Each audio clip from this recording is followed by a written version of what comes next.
Moses is building his confidence and he's getting the buy-in to go before Pharaoh and do this monumental thing. And he says, okay, I can see it. I can see it happening, but I stutter.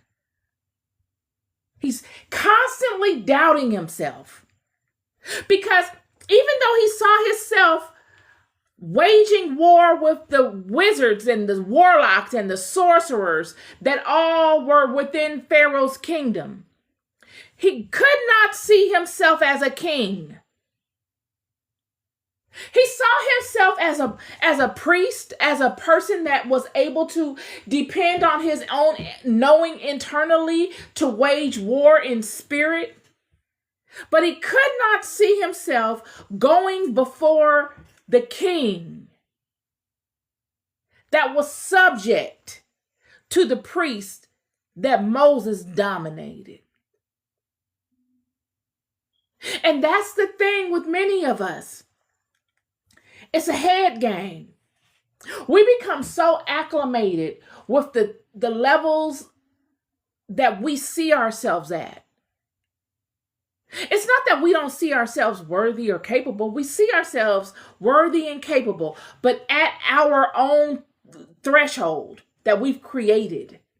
And we found rest in that threshold. And we never desire to go beyond that. It's not that we're suffering in that threshold. We're doing well in that threshold. All of our needs are met in that threshold. Yeah, I can see myself competing against people in the workspace. Surely I see myself competing against men and women in whatever space that I feel like I can contend in within the environment that I'm fluid in. But do I see myself contending against the king? That's kind of out of my pay scale. I don't really know anything about that. And I never had a desire to know anything about that. So I don't delve off in there. I don't know what that conversation is like. What is he going to ask me? Who am I going to say sent me? Why am I even in here with this guy or this woman at this level? This is where Moses is. It's not that he doesn't feel confident in himself. He does at his level. But God is taking it up to the highest notch. God is taking it up all the way up high to his heightened level. There's no one above Pharaoh. Moses has already dominated Pharaoh's priests. But there's no one above Pharaoh. Remember, God is a God that goes before the nations and he wages war with the angels and the gods of those nations. Yet he needs the people to wage war with the kings and the people of the nations. And so the heads of the people must see themselves worthy of going before kings and commanding their attention and keeping it and meeting them where they are in their own head space. Two people at the same level, speaking at the same level and dominating.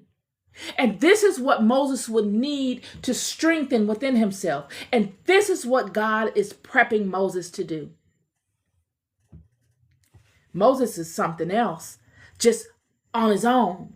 But with God's preparation and heightening Moses's intellectual capacity to see himself beyond just a powerful man in spirit, but to see himself as a king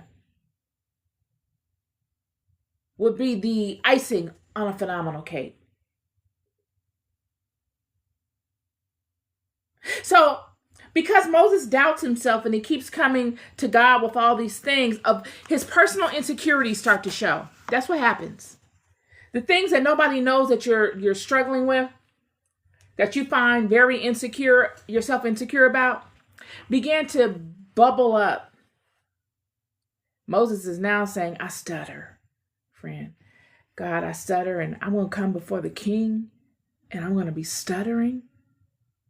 He's remembering all of those mighty, monumental, polished, intellectual people that came before the Pharaoh and the king when he was in the king's kingdom. He's saying, I'm not like that. I stutter. They probably teased him while he was in Pharaoh's house about it. He probably has childhood trauma surrounding it. He's saying, I don't want to go back to that. Now I'm tall, big man, and I stutter. So because he doubted himself, he included somebody in on his promise that never should have been in on his promise. His brother Aaron. Aaron had no place in this. But because Moses didn't see himself worthy, Moses was looking at it from an earthly, physical mindset. How are people going to view me?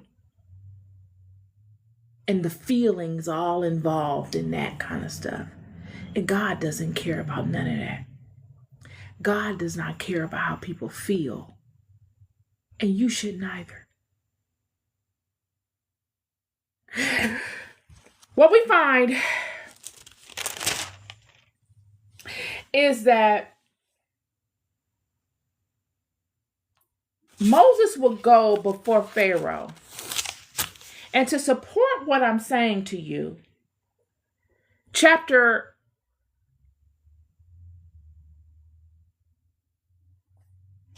one moment.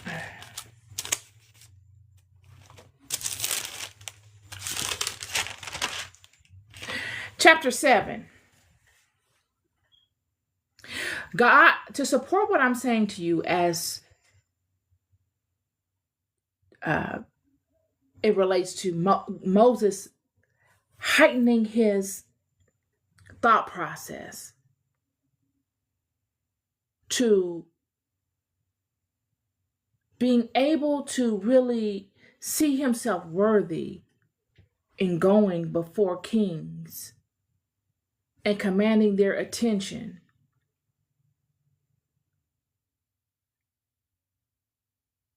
You see, it's just like anything you do the first time. You put so many extra things on it. You overcomplicate it. Okay, what am I going to say when I go before them? How are they going to react? Oh, they're going to mock me. They're going to undermine my credibility because of all the aesthetic stuff that I don't have. And then you get in that situation and you deal with that situation, and then later you're somewhere sitting and reflecting upon it, and you're like, that wasn't that bad at all. That actually wasn't what I expected. Or it was everything that I expected, and I still made it through. And I learned some vital information about how to handle it. It didn't bother me as bad. Or it broke me up and I need to improve upon it. You leave better because you have experience to pull from. God is training Moses. Chapter 7.